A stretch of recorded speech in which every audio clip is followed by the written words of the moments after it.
नमस्कार दर्शकों, आज हम आपको हिंगोली के एक ऐसे शिवलिंग के दर्शन कराना चाह रहे हैं जहाँ पे भगवान शिव के एक ही शिवलिंग में 12 ज्योतिर्लिंग स्वरूप विराजमान छोटे छोटे शिवलिंग है। और ऐसा शिवलिंग आपको बहुत ही दुर्लभ और बहुत ही कम दिखाई देने को मिलता है। जो यहाँ पर पीछे जो कयाधु नदी है, कयाधु नदी के तट पे ये शिवलिंग विराजमान है।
और शास्त्रों में ऐसी मान्यता भी है कि नदी किनारे जो भी शिवलिंग स्थित होता है उसकी पूजा करने से या फिर उसका अभिषेक करने से कोई भी किसी जातक के कुंडली में अगर काल सर्प दोष हो तो उसका नाश हो जाता है और जातक को नवग्रहों से भी शांति मिल जाती है। इस और शिवलिंग पर जल चढ़ाने के भी कई प्रकार के उपाय बताए हुए हैं, जैसे कि ग्रह बाधा अगर किसी को शांत करना हो या फिर पितृदोष की शांति हो आदि उपाय के लिए भगवान शिव की पूजा बताई जाती है। और ये शिवलिंग जो विराजमान है ये बहुत ही हिंगोली के एक ऐसे भाग में विराजमान है जहाँ पर इस एरिया का कोई विकास भी नहीं हुआ है और कुछ भी नहीं, और एक खुले जगह पर ये शिवलिंग पूरी तरीके से स्थित है। जो भी शिव भक्त इस शिवलिंग के दर्शन करना चाहता है तो यहाँ का जो प्रसिद्ध जलेश्वर मंदिर है तो उसके 1 किलोमीटर की दूरी पे वहाँ से ही पीछे से जलेश्वर मंदिर के रास्ता जाता है, वहाँ से इस शिवलिंग तक आने के लिए मार्ग है और मार्ग बहुत ही कच्चा बना हुआ है। तो जो भी यहाँ पर आना चाहते हैं वो आके यहाँ पे शिवलिंग के दर्शन कर सकता है। तो इसका महत्व सिर्फ इतना ही है कि यहाँ पर 12 ज्योतिर्लिंग एक ही शिवलिंग में विराजमान है पूरी तरीके से। तो अगर आप इसका पूजन करेंगे तो एक साथ आपको 12 ज्योतिर्लिंग की पूजा का फल एक साथ यहाँ पर आपको मिल जाएगा। और जैसे कि हमारे भारत में जो 12 ज्योतिर्लिंग को मुख्य बताया गया है और भगवान शिव की अधिक महिमा भी बताई जाती है उन शिवलिंगों के अंदर, तो यहाँ पर अभिषेक करने से और इसका पूजन करने से आपको समस्त ज्योतिर्लिंगों के पूजा का फल एक साथ मिल सकता है। और शास्त्रों में ऐसी भी मान्यता है कि नदी किनारे अगर किसी शिवलिंग का पूजन किया जाए तो यहाँ पर आपका पितृदोष हो या कुंडली में स्थित कोई भी कालसर्प दोष है इसकी तुरंत शांति भी हो जाती है। और भगवान शिव का महत्व तो अधिक सभी बताते ही है कि उनको जल चढ़ाने से हमारे जीवन में कई तरह के सुख शांति और समृद्धि भगवान भोलेनाथ हमें प्रदान करते हैं। इसलिए ये ऐसी जगह है जहाँ पर हर किसी को आना चाहिए। अभी तो इस जगह पर कुछ विकास नहीं हुआ है, ना ही इस जगह पर कोई प्रगति हो पाई है। एक चबूतरे पे सिर्फ ये शिवलिंग विराजमान है। तो आप सभी से यही एक निवेदन है कि यहाँ पर भी एक सभी के सहयोग से एक अच्छे से शिवालय का निर्माण हो जाए।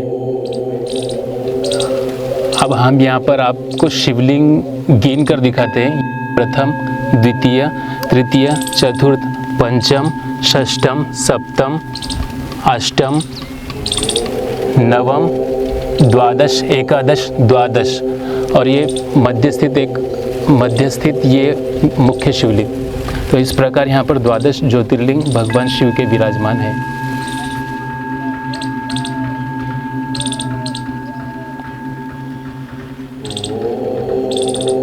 यहाँ पर पीछे एक नदी है जहाँ पर पहले बहुत पानी हुआ करता था, लेकिन अभी उस नदी में कोई पानी नहीं है और नदी पूरी सूख गई है। और नदी जो है हमारे हिंगोली की और इसका नाम है कयाधु नदी। जो आपने सुना होगा भक्त प्रहलाद जो थे भगवान विष्णु के बहुत ही परम भक्त थे, जिन्होंने बाल्यकाल में ही भगवान विष्णु को तपस्या करके उनकी भक्ति प्राप्त की थी। तो कयाधु जो नदी है ये उन्हीं के माँ का नाम है, उन्हीं के माँ के नाम से इस नदी का नाम कयाधु गिरा है। लेकिन अब इस नदी में पहले तो बहुत पानी हुआ करता था, लेकिन अभी इसमें पानी बहुत कम हुआ करता है और अभी नदी हमारी जो है पूरी तरीके से सूखी हुई है। और ये जो शिवलिंग है उसी नदी के किनारे पे स्थित है। यहीं पास में एक दत्त महाराज बोल के एक संत जो पुराने दिनों में रहते थे, शायद हमारे स्कूल की बात होंगी उस समय। तो उस समय हम जब यहाँ पर आते थे और खेलते थे तो वो संत हम उनके दर्शन भी करते थे, लेकिन अभी वो ब्रह्मलीन हो चुके हैं और इस समय वो नहीं है। तो हम उनके समाधि के भी दर्शन आपको करवा रहे हैं, तो आप उनके दर्शन करने आइए हमारे साथ। और इसी शिवलिंग के आगे नंदी महाराज की एक विशाल प्रतिमा विराजमान है जो एक काले पाषाण की आपको दिखाई दे रही है। और एक ये सुंदर प्रतिमा है जिसके सामने से ही शिवलिंग बहुत ही सुंदर तरीके से हमें दिखाई देता है।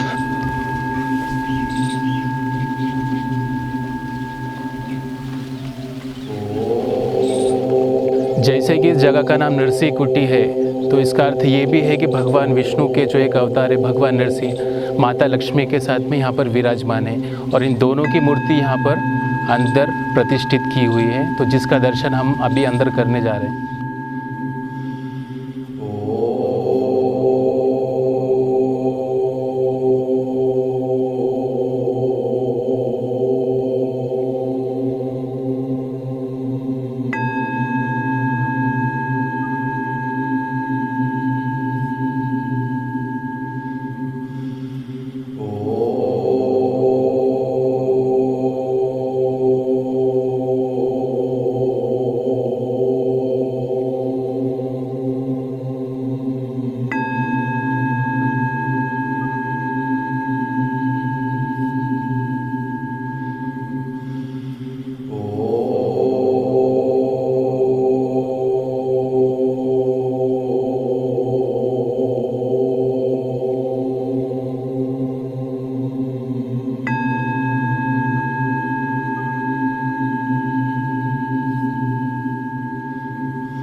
और यहाँ पर जो ब्रह्मलीन संत हुए थे दत्ता स्वामी महाराज, तो यहीं पे उनकी समाधि है जिसके हम दर्शन अभी कर रहे हैं। तो ये उन्हीं संत की प्रतिमा है और आप उनके दर्शन कर रहे हैं। तो काफ़ी सिद्ध संत माना जाता है उनको।